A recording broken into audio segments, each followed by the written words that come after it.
gracias. Yo también estoy muy contenta de estar hoy aquí. En primer lugar, ¿se me oye bien así? Porque el Club de Opinión Santiago Alba es una institución cultural consolera que agita la vida cultural y de pensamiento vallisoletana y por tanto es un foro privilegiado y agradezco muchísimo la invitación.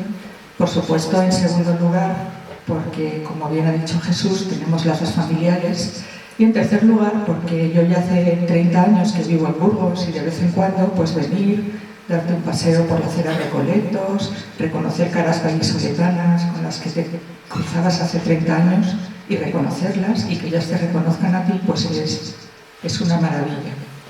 Creo que está retumbando o yo me oigo doble, no sé ustedes. ¿Mejor aquí? Se oye muy bien. Vale, perfecto, muy bien. Como ven, he querido empezar con esto, una serie de portadas de libros que tratan, cada uno en su estilo y en su manera, de aclarar un poco la diferencia entre lo que es la historia y lo que es la leyenda. Espero no tapar. No, vale. No se trata de hacer leyendas rosas. Lo que hay que reivindicar es hacer historia. Y la historia puede ser mucho más dura y mucho más cruda que la leyenda, pero también es mucho más completa. ¿Vale? Aquí tenemos a doña Emilia Pérez Bazán, tenemos también a Julián Juderías y a Vicente Blasco Ibáñez, que fueron los tres primeros en manejar este concepto. Doña Emilia y Blasco Ibáñez lo hicieron a finales del 19 y comienzos del 20 en una serie de conferencias internacionales. Ella habló en París y él en Buenos Aires, y de alguna manera pues se ha ido transmitiendo este término. ¿Qué es en realidad la leyenda negra? Pues la exageración de lo peor de la empresa española en América, sin contextualizar, manejando datos poco contrastados a veces, y en cambio dejando de lado toda una serie de realizaciones que en cierto modo completan y explican lo que Castilla o España quisieron hacer, una tarea de asimilación, de evangelización, de aculturación. ¿Vale? Podemos leer este breve fragmento de Julián Juderías. El ambiente creado por los relatos fantásticos que acerca de nuestra patria han visto la luz pública en todos los países, las descripciones grotescas que se han hecho siempre del carácter de los españoles como individuos y colectividad, la negación o por lo menos la ignorancia sistemática de cuanto es favorable y hermoso en las diversas manifestaciones de la cultura y el arte. Las acusaciones que en todo tiempo se han lanzado sobre España, fundándose para ello en hechos exagerados, mal interpretados o falsos en su totalidad.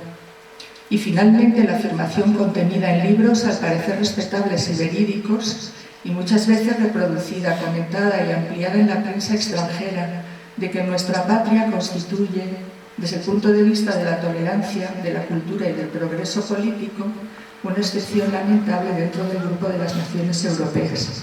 Esta es la definición que da Juderías en su libro, que publicó en los años 20 del siglo XX. Por si alguien tuviera alguna duda, ha habido alguna época en que los historiadores han dicho que este hombre era poco ilustrado, una mentalidad cerrada y oscurantista.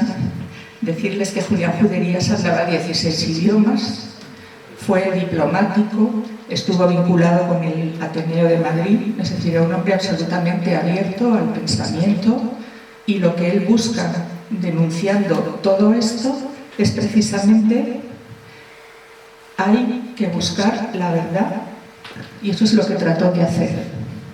Durante unos años del siglo XX, y muy especialmente en el entorno de 1992, la leyenda negra volvió a estar en boga absolutamente, y muy poca gente, algunos sí, fue capaz de hablar en contra o exigir al menos un contexto, una explicación. No se puede juzgar, como ustedes saben de sobra, hechos del siglo XVI con una mentalidad del siglo XX y además con un prisma ideológico que implica que solo hay dos partes, los buenos y los malos, porque la humanidad no cabe en ese esquema, está en los dos, ¿no? Aquí tenemos a gentes que, en cambio, a principios del siglo XXI, han retomado la idea por honradez intelectual. Cada uno tiene su modo de pensar, sus convicciones y valores, y en este sentido no se han puesto de acuerdo Elvira Roca, Iván Pérez, Pedro Insua, Ricardo García Cárcel, Marcelo Gullo y Juan Miguel Zunzunegui, un argentino, un mexicano, y gentes procedentes de distintos campos, la literatura, la filosofía, la historia, de diversas generaciones, y en cierto modo, a partir de estas publicaciones y lo que ellos han ido transmitiendo, se ha ido formando como un movimiento ciudadano para reivindicar, un momento señores, tenemos que pararnos a pensar realmente qué es lo que hay que decir. A este movimiento ciudadano, y pongo aquí una foto suya como agradecimiento, pues ha contribuido en buena parte José Luis López Linares con sus 2 películas documentales. Ya estamos grabando la tercera, en estos momentos está en California y van a estar un par de semanas grabando. Digo esto porque si ustedes tuvieron la oportunidad de ir al cine cuando proyectaron ambas películas, sucedía algo muy curioso, y es que al terminar la gente se ponía de pie y aplaudía. Y aplaudía, aunque no hubiera ningún familiar mío, ni de José Luis, ni de nadie. ¿Por qué? Porque de pronto era como tomar conciencia de que, bueno, no somos aquellos violadores, ladrones, crueles, destripadores de indígenas, aunque de eso hubo, eso hay que ponerlo por delante, ¿no? De manera que, a partir de este momento, está habiendo muchísimas otras iniciativas, han surgido asociaciones culturales que buscan la historia, hay muchas de diversa manera, y si les pongo estas 2 fotos, que corresponden a los 2 estrenos, España la primera globalización y Hispanoamérica, Canto de Vida y Esperanza, no es para que me vean en 2 fotos, sino porque, si se fijan, en España la primera globalización solo hay un americano, que es Marcelo Gullo, argentino. Pero en esta tenemos a Carlos Leáñez, Venezuela, Marcelo Gullo, argentino, Antonio Cordero, empresario mexicano, y yo. No sé si me explico. Lo interesante de todo esto es que no es un movimiento ciudadano solo acá, de esta orilla, sino también de la otra. Y que hay gente que de pronto, dejando de lado posiciones ideológicas, se ha planteado, vamos a poner las cosas en claro, vamos a reconciliarnos con nuestro pasado, porque lo que podemos tener es un futuro compartido. Y a mí eso pues es que me parece muy interesante. Esta es una imagen de la Tate Gallery de Londres. Allí pues hacen actividades para las familias y enseñan a los niños qué importante es tener modelos en la historia. Creo que ninguno de nuestros niños, hijos, sobrinos, nietos, jamás nadie en los últimos 40 años, desde el 92, le ha puesto como ejemplo a algún personaje relevante de la historia de España. Entre otras cosas por ese complejo de inferioridad que no hemos sabido sacarnos de encima. Y ya, de alguna manera, el colmo, luego vamos a ir a la leyenda negra, pues son estas imágenes. Tiene mucha gracia, bueno, gracia ninguna, perdón, es muy paradójico que en Stanford hayan tirado a Cristóbal Colón que es el asesino de los indígenas, cuando todo el mundo sabe que Leland Stanford pasó la viruela en mantas contagiadas adrede a los indígenas que estaban en esa zona. Pero los horribles asesinos pues son indudablemente los frailes españoles, que hicieron todo lo contrario, defender a los indígenas enfrentándose incluso pues, a los conquistadores, a los gobernadores, y acudiendo al rey para que pusiera orden. El mundo woke pretende hacer justicia a injusticias históricas. Esto pues, sería bastante largo de explicar, La cuestión está en que mientras uno busca las injusticias históricas para hacer justicia, se le van colando todas las injusticias presentes en las que tal vez la gente no piensa. Y estamos ante un momento alucinante en la historia de Castilla, y es el reparto del globo en 2 hemisferios. Tordesillas 1494 y el antimeridiano en 1524. Del 94 al 24 van 30 años, si no he hecho malas cuentas. Si se estaban peleando Castilla y Portugal por una frontera que estaba aquí, 30 años después los dos han llegado, han recorrido 180 grados, cada uno por un lado, España hacia el oeste, Portugal hacia el este. ¿Por qué les pongo esta diapositiva? Porque, evidentemente, ¿quién llevó a cabo esto? Los que pudieron. Y los que pudieron fueron Castilla y Portugal. Otros querían, pero no tenían ni opción, ni poder, ni organización, ni ciencia para hacerlo. ¿Sí? Y efectivamente fue un reparto. Puede parecer injusto, pero el hecho cierto es que se hizo así, ¿no? Y, indudablemente, en la mentalidad renacentista estaba la idea de crear espacios nuevos, vínculos nuevos, incorporar tierras nuevas, ir a lugares exóticos, nombrar las cosas, porque todo eso forma parte del ideal de dominio que caracteriza el Renacimiento. De toda esa competición entre España y Portugal resultará lo que tenemos aquí, que es el Imperio Español de Felipe II. Claro, cuando en 1580 Felipe II hereda la corona de Portugal, en los dominios del rey de España literalmente no se ponía el sol. Y eso hace que, como siempre ocurre, y Elvira Roca explica en Imperiofobia, a los mejores siempre se les odia como una forma de rechazar en cierto modo tu propia pequeñez, ¿no? Yo soy pequeño porque el grande es horrible, tremendo, opresivo, oscurantista. Y a partir de ese momento es cuando va a surgir la leyenda negra. Es un cuadro que está en el Museo del Prado y representa el máximo momento de esplendor de la monarquía de España o monarquía hispánica, Carlos V y Felipe II. Alemania, Holanda, Francia, Inglaterra pretenden entrar en esa competición y van a tardar en poder hacerlo, ¿no? Pero emplean todo tipo de armas. Como ustedes saben, pues aquí ya aparece la reina Isabel I en Inglaterra, el corsario Francis Drake, o Sir Francis, como consideran ellos que fue, una batalla naval. No nos vamos a detener mucho en explicar la historia de Europa. Otros interesados en la leyenda negra fueron los holandeses, Guillermo de Orange, que empieza la rebelión de las Provincias Unidas, Hugo Grocio, que empieza a hacer una guerra intelectual que también es muy interesante, ¿no? Vamos a declarar que es un derecho humano la libertad de navegación. Si la libertad de navegación es un derecho, aquellos que lo vulneran están fuera de la ley, son unos miserables.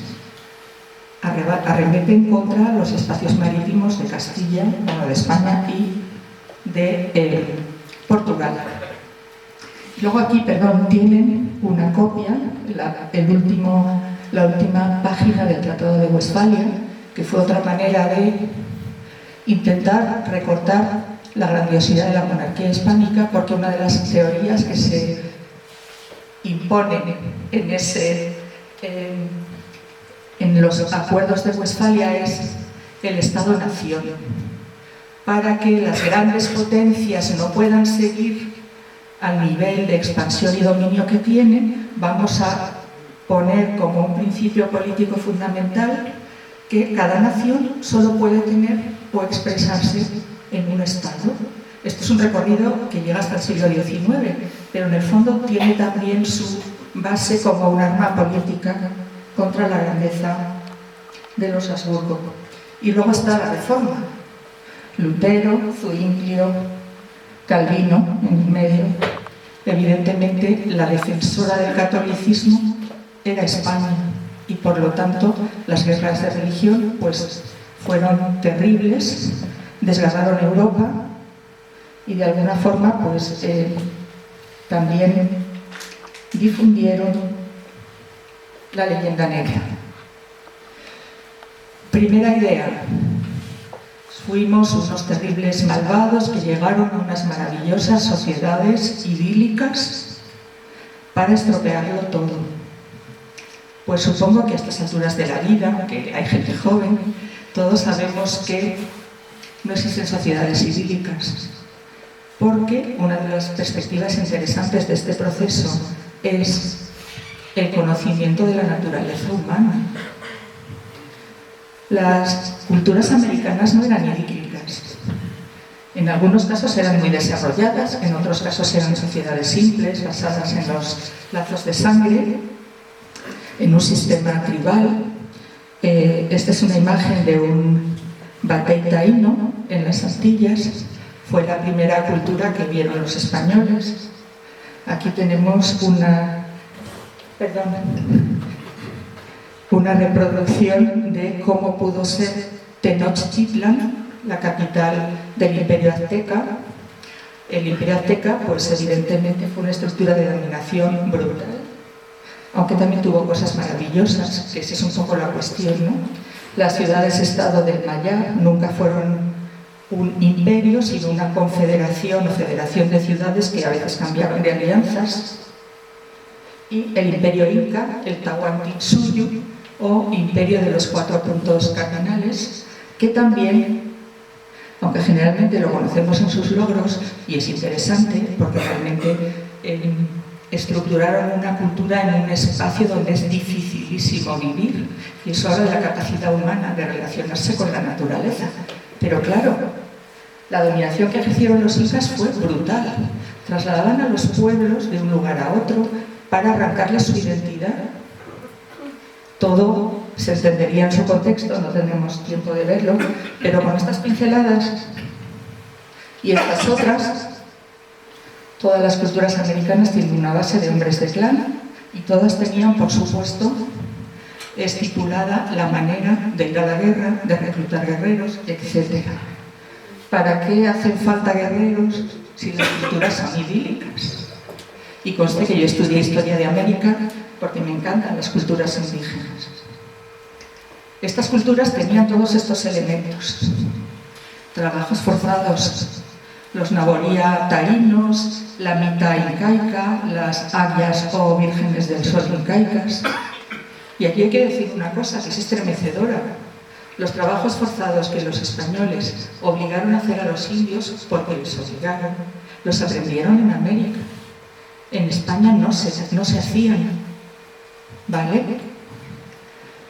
Presencia guerrera como forma de dominación y desarraigo territorial. Impuestos o cargas de reciprocidad en material, en trabajo o en impuesto de sangre. Rituales de antropofagia, sacrificios humanos, propiedad comunal. Todo esto se puede entender en sus propios contextos culturales, pero indudablemente no podemos hablar de sociedades idílicas, aunque tuvieran grandes logros. Y de pronto, un tipo loco e insensato, italiano de Génova, pues llega para decir que a partir de ahora, ¿qué pasa? A partir de ahora sois súbditos de la corona de Castilla. Supongo que ninguno más ha vivido un proceso similar a esto, pero indudablemente tuvo que ser cuanto menos súper sorprendente, sobre todo teniendo en cuenta que Colón no hablaba arahuaco, que es el idioma de las Antillas. Bien, a partir de ese momento, 12 de octubre de 1492, 12 de octubre de 1992. Los americanistas ese año tuvimos que sobrevivir, pues no sé cómo, sinceramente. Nada que festejar.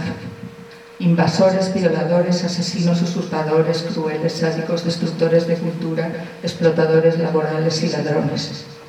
Si ustedes están pensando en los españoles, se equivocan. Hay que pensar en todos, en los aztecas, en los incas, en los taínos, en los chichas. Y así podemos recorrer de norte a sur todo el continente americano del año 40.000 al día de hoy. Con esto no estoy excusando a los castellanos, ¿me explico? Sino pensar, a ver, por suerte o por desgracia, y ahora vamos a ver un caso suficientemente expresivo, ¿cómo se ha hecho la historia de España?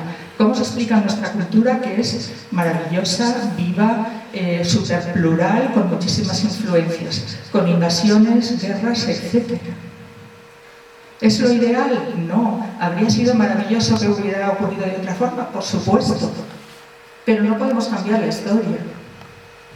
Es verdad que ha pasado mucho tiempo desde que llegaron los romanos y luego los bárbaros y luego los musulmanes, pero no creo que a día de hoy, si alguien en la sala sufriera odio o rencor a estos pueblos, por favor que levanten la mano. Porque hemos asumido una cultura y hemos asumido una historia. Y la idea es hacer historia comparada para llegar a la historia incomparable, porque España hizo cosas que ninguna otra nación, ni siquiera Portugal, hizo. Y vamos a hacer historia comparada para decir que los demás lo hicieron peor o eran más brutos. No. La historia comparada nos lleva a esto. Todos hemos hecho lo mismo, porque solo se le recrimina a España. ¿Sí? ¿Por qué Portugal no tiene leyenda negra? Porque siempre fue aliada de los ingleses. ¿Vale?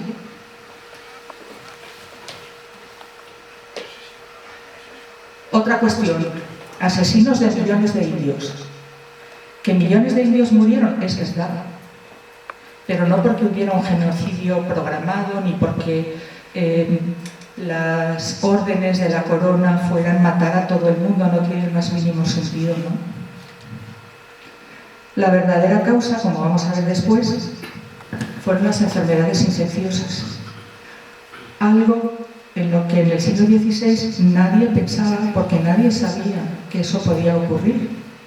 También les digo, muchísimos españoles murieron por la misma razón, pero indudablemente en otro número. Y de eso nadie habla. ¿Cuántos habitantes hay en América? Pues es súper difícil calcular, porque además hay tres tipos de escuela cuando se hacen estos cálculos. Los alcistas, que eso siempre tiran muy por alto. Los bajistas, que calculan muy a la baja. Y los medianos, los más serenos, que calculan en medio. Entonces las diferencias, vamos a ver luego alguna otra cifra, pues van de 9 millones o había 100 millones. ¿Desapareció 1,5 millones o desaparecieron 80? Claro, ante eso uno dice, bueno, hay que quedarse con que murió mucha gente, pero no se pueden dar cifras, ¿no? Y en todo caso, insisto, y a mí esto me gusta decirlo, ¿no? No hay una sola indicación de malos tratos a los indígenas en las leyes españolas. Sí que las hay en la legislación hispanoamericana del siglo XIX en países concretos. Hay que desbravar la nación en Argentina. ¿Qué quiere decir eso? Liquidar a los indios y, si es posible, a los gauchos. Con esto no quiero decir fueron mucho peores después que nosotros, sino que la historia sobrecoge.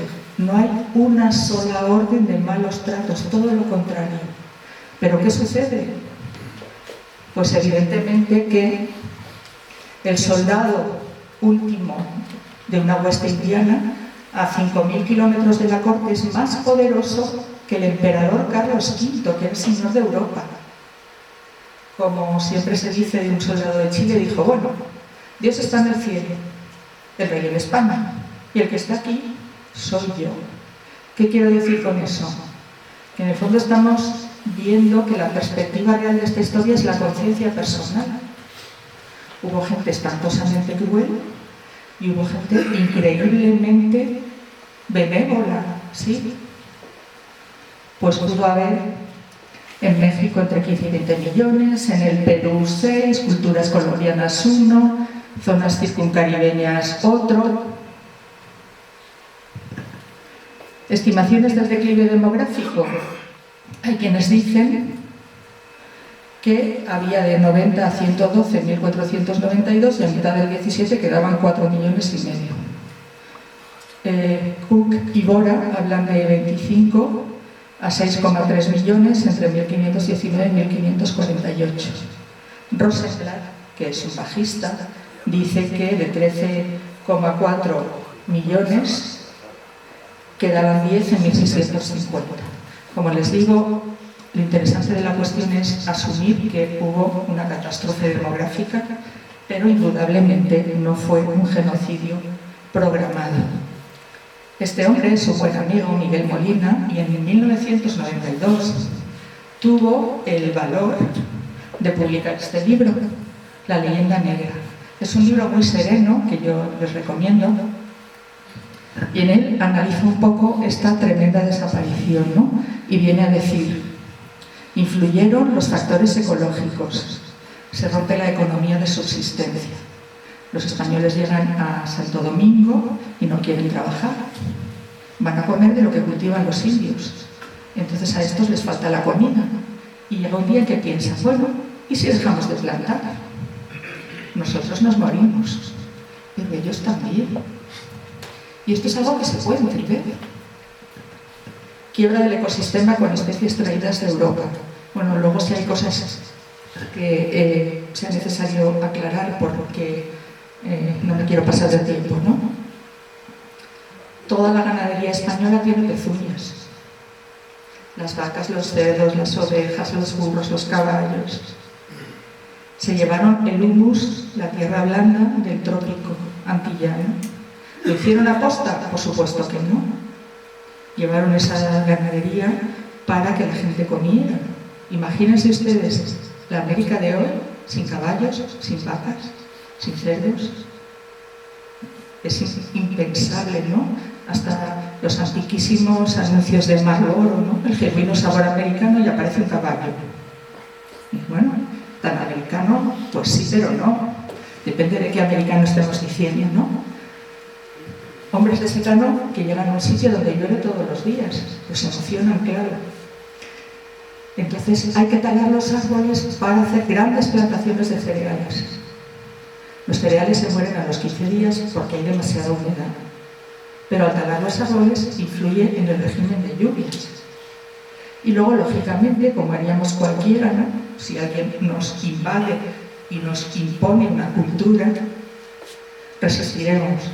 Se fueron a los montes, algunos se suicidaron, algunas mujeres abortaron, pues cosas muy tremendas, ¿no? Que por supuesto no son recomendables, son históricas, que es algo diferente, ¿no? Causas de la catástrofe, pues también los factores psicológicos, el hundimiento del imaginario personal y colectivo, o sea, de pronto se te cae tu entendimiento de la vida, tus creencias, etcétera, ¿no? Y lo que Sánchez Albornoz llamó la desgana vital, una especie de síndrome depresivo, porque la guerra no fue realmente explicación del número de muertes. Las guerras de conquista fueron muy cortas, 1 o 2 años en cada región, precisamente porque los españoles tenían armas más potentes en algunos casos y los indígenas aliados pues tenían las armas autóctonas. Pues fueron quizá 1 o 2 años, no fueron guerras como la de los 30 años, la de los 80 años, la de los 100 años. Es decir, que las guerras tampoco explicarían una gran mortalidad, ¿no? Y la verdadera causa de esa grandísima mortalidad fueron las enfermedades infecciosas. América llevaba más o menos aislada, salvo la estancia de los vikingos, que está comprobada arqueológicamente, y algunos arrastres que pudo haber desde Polinesia o quizá desde África, pues prácticamente unos 40.000 años. Y de pronto llega gente cargada con todo tipo de virus, bacterias, microorganismos para los que ellos no han desarrollado ningún tipo de anticuerpo. Claro, eso fue pues terrorífico, ¿no? En las crónicas indígenas se habla del matlazahuat para referirse a la viruela, al sarampión, a la gripe. Y un dato interesante es este. En Perú hubo una pandemia de viruela en 1525. Los castellanos llegaron al Cuzco en 1535. Es decir, la viruela había llegado ya, desgraciadamente. Otra cuestión, la Inquisición. La Inquisición en América existió, pero nunca para los indios. Era para los castellanos, puesto que el proyecto de los reyes era evangelizador. Entonces había que cuidar los usos, las costumbres y la doctrina que se transmitiera. Porque no solo daban catequesis los frailes, el encomendero era responsable de catequizar a sus indígenas de encomienda, no era dueño de ellos, aunque es bien verdad, y eso también hay que decirlo, que la encomienda, que en el papel era un maravilloso intercambio de servicios, acabó siendo una fórmula de explotación del hombre por el hombre. Pero he puesto aquí este cuadro de Goya por darles simplemente un dato de la Inquisición española en Europa. En la época de la quema de brujas, en España se quemaron 9. En Alemania, unos 25.000. Pero los únicos que parece que que ellos, los españoles de ese momento, quemaron brujas, pues como ven ustedes, hay una intencionalidad muy clara. A todo esto, vamos a ver un poco las líneas de la monarquía. El Estado modelo de los Reyes Católicos es una monarquía de vanguardia. Desde el punto de vista político, consiguieron ultimar la Reconquista. Y a mí me gusta explicar en clase, imaginaos el día en que los soldados llegan a la playa, entran en Granada, ¿y ahora dónde vamos? Pues de manera interesante, a partir del 12 de octubre había un lugar al que ir. No se trataba de establecer colonias, sino incorporar reinos y provincias, que van unidos directamente a la corona. Castilla y Portugal negocian distintas fronteras y en el fondo las dos son partidarias de que Europa no es suficiente, no para nosotros. Nosotros podemos navegar, podemos llegar mucho más allá, podemos incorporar pueblos infieles de los océanos más lejanos y eso es lo que trataron de hacer. De entrada hay que decir que los reyes católicos, y en concreto la reina Isabel, llevó a cabo una política pactista. La primera vez que se introduce en un documento la palabra conquista es en 1518 para México. Ciertamente eran pactos muy desiguales, no se entendían, pero se había utilizado ya esta política con los guanches, con los norteafricanos, y de alguna manera incluso hubo tribus norteafricanas concretas que enviaron embajadas pidiendo a los reyes ser incorporados a la soberanía de Castilla. Ese es todo un mundo interesante para conocer. Y es interesante porque nos muestra que de entrada no había que entrar a sangre y fuego y a matar a todo el mundo, se trataba de intentar pactar. La reina murió en 1504, como ustedes saben, y había visto, leído y escuchado lo suficiente como para estar preocupada por un tema concreto, indiano. Y de hecho lo convirtió en una herencia para su hija Juana, como reina de Castilla, el buen tratamiento de los indios, que sea su principal fin, que en ello pongan mucha diligencia, no consientan ni den lugar que los indios, vecinos y moradores de las dichas indias y tierra firme, ganadas y por ganar, o sea, todo lo que en algún momento llegue a pertenecer a la monarquía de España, reciban agravio sus personas y bienes. Y aquí hay otro dato muy interesante. Cuando alguien agravia a los indígenas, será penalizado. No se va a ir, permítanme la expresión de rositas, tendrá que dar cuenta al gobernador o a la audiencia o a la corona de esa política. Por otra parte, la frontera, que indudablemente fue dura, porque en una frontera la ley del más fuerte es la que impera, y España tuvo fronteras americanas pues fundamentalmente hasta 1550-60 y luego en lugares muy lejanos, nunca fue excluyente. Al revés, siempre trató de ser incluyente, porque, insisto, lo que los reyes católicos querían hacer, y después Carlos I y después Felipe II, era incorporar tierras de pueblos infieles para evangelizar, culturizar, construir. El indigenismo destaca que los indígenas, que los indios son personas libres y por tanto súbditos del rey. Esto es muy importante, porque establece una relación entre la condición ontológica, si yo soy una persona, eso exige una condición política. Tengo que ser súbdito del rey, no puedo ser propiedad de nadie, Cristóbal Colón no puede venderme, etc. Me salto alguna cosa, pero esta idea llega hasta la Pepa. 300 años de legislación proteccionista. Cuando lleguen las secesiones de independencia, los estados liberales en el siglo XIX declararán que todos los individuos son iguales ante la ley, y eso es verdad, pero no aclaran o no añaden otra cosa que también es cierta. No todos tienen los mismos recursos ante ellas. Las grandes víctimas del Estado liberal del XIX en América fueron los indígenas. Un par de ejemplos, ¿no?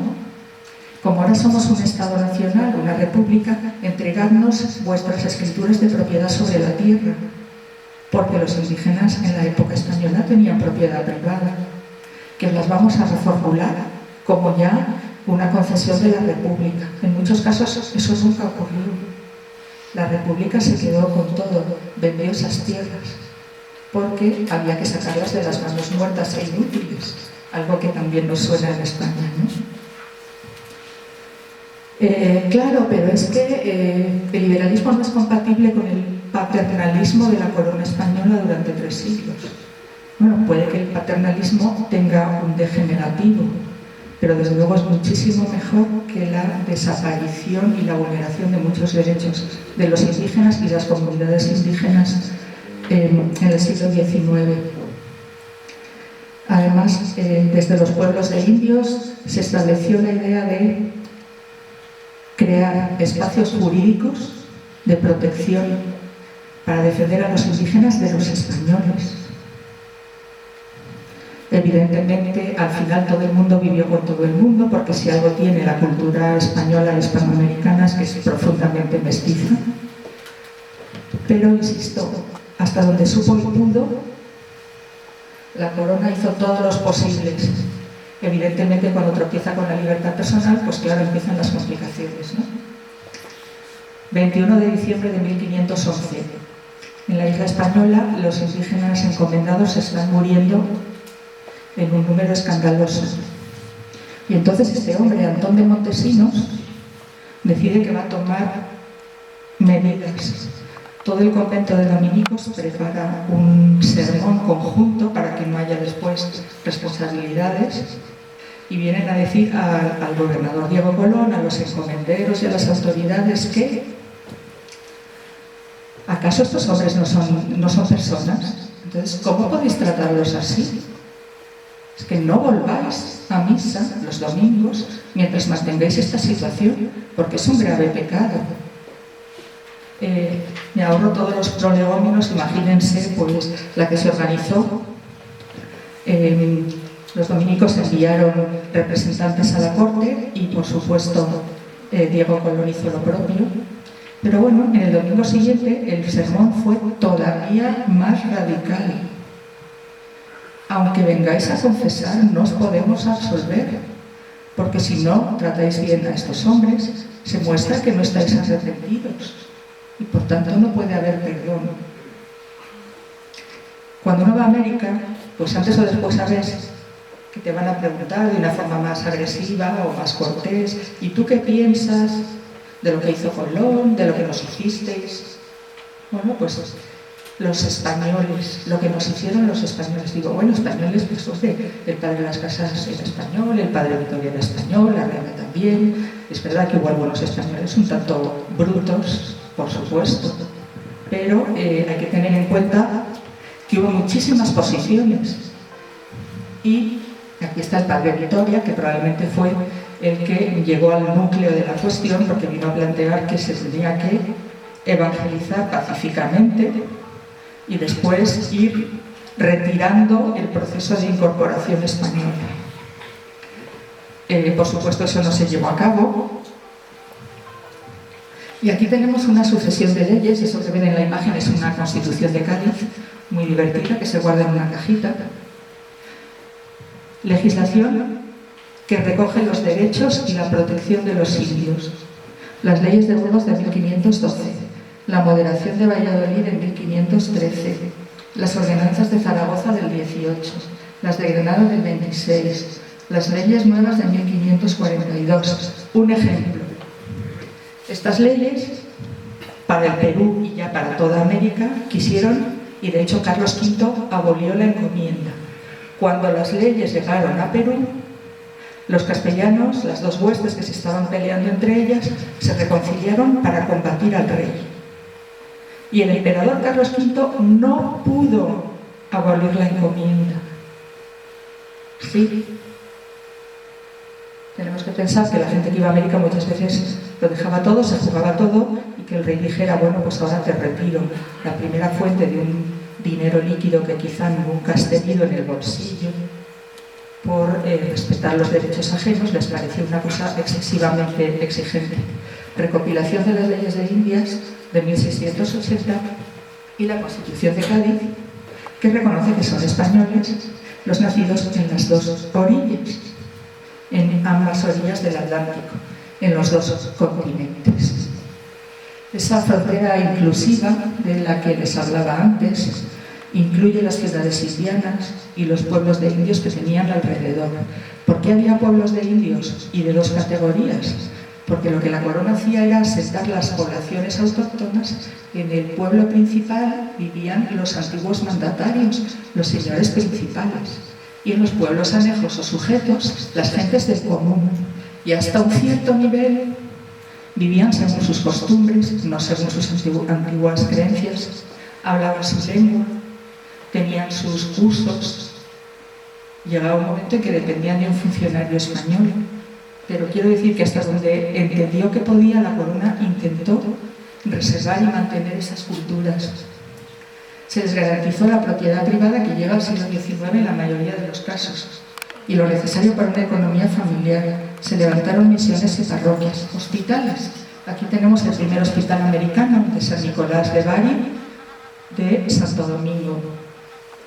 Universidades, y en esas universidades se enseñaban las lenguas indígenas principales, porque los misioneros, no en los primeros momentos, pero sí a partir de los segundos, no iban a su lugar de destino si no habían aprobado la lengua, porque se trataba de comprender al otro, intentar hacerte cargo de su cabeza para tender un puente hacia el Evangelio. La recepción del castellano de la historia indígena. Pues todos hemos oído hablar de cómo Fray Diego de Landa destruyó todos los códices mayas en lo que se suele llamar el auto de fe de Maní. Es verdad, quemó unos cuantos códices. Lo que la gente no suele saber es que su propia orden le recriminó, la audiencia le recriminó, tuvo que volver a España. Y lo que tampoco sabe la gente es que todo lo que había aprendido, porque él era un gran mayista, lo escribió en castellano. Es decir, se trataba de preservar la cultura, pero desconectar a los autóctonos de sus antiguos libros para que no volvieran a las idolatrías. Obviamente, cuando tú dices esto en una conferencia, siempre encuentras gente que te mira como diciendo, pero esta señora, ¿de dónde ha salido? ¿Qué le importa a la gente las idolatrías? Vivimos en un mundo idolátrico, pero no deja de ser cierto. Las tres raíces y el mestizaje.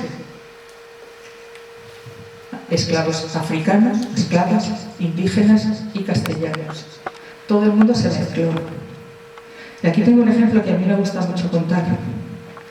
Los caciques de Esmeraldas en Ecuador. Hubo un grupo de esclavos que se escapó y formó un quilombo o palenque, una pequeña aldea fuera, digamos, del mundo hispano, y llega un momento que piden al rey Felipe II que les reconozca y que les devuelva su autoridad. Y aquí tienen ustedes esa concesión de Felipe II. Les nombró caciques, haciendo que confluyera la autoridad indígena con la soberanía castellana. Sí. Son matices pequeños, pero creo que es interesante, ¿no? El aparato crítico de la monarquía. Muchos de estos autores que están trabajando a día de hoy en la leyenda negra pues explican cómo ninguna monarquía ha tenido el esfuerzo autocrítico que hizo la monarquía de España en América. Audiencia. Las audiencias americanas no son solo tribunales, tienen potestad de gobierno, porque el rey sabe que alguien tiene que representar su autoridad cerca de las cosas que están pasando. Luego vendrán los virreyes. ¿Qué es un virrey? Pues la definición que hacen las leyes de Indias es muy curiosa. Es el rey en otras carnes. Es los ojos del rey. Y está ahí para detectar el visitador de indios que de repente aparece un día en la encomienda, como los inspectores de educación, por ejemplo, y comprueba que los nombres de los indígenas encomendados son los que corresponden a la encomienda y no otros. Gobernadores, alcaldes, todo esto termina con la Ilustración. Y para terminar, pasado todo esto, hecha la historia en la que nosotros no intervinimos, ¿qué podemos aprender o cuál ha sido el legado español? Pues en primer lugar la conciencia de una unidad hispanoamericana. Los pueblos americanos antes de la llegada de los españoles no se conocían todos entre sí ni estaban comunicados.